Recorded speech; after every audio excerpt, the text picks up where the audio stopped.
Okay, so we have to move the boat. So we need to take the wheelhouse down. I'm going to try and film it over a couple of days as we do it. Hopefully it's not going to take a couple of days, but we're doing it in bits and bobs because we've got other things to do. So let's see how it goes, see if we can get it down. Unlike most wheelhouses, ours is not collapsible. It was never designed really to be put on and removed numerous times every season as you go out.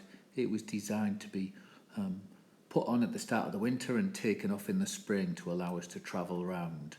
So we always knew it was going to take a little bit longer than normal, but this was the first time we were actually going to take it off. All the PVC windows were bolted in, and we tapped and threaded it into the metal just to make it easier and give it a bit more longevity with it coming in and out. And it took us about 2 hours to get all the windows out and all packed away. It then took us about another hour to remove the roof bars and the canvas roof and get that all stowed away. And then it was the job of removing the metal framework.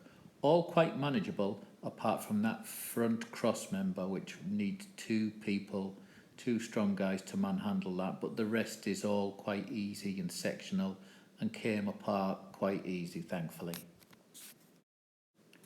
Taken another 2 hours to remove all the metal sectional framework and get that all protected and stored away. It means that in total it took about 5 hours for the two of us to completely remove and pack away the wheelhouse, which was about where we thought we wanted to be, really.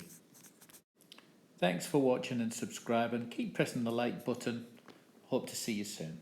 Thanks, bye-bye.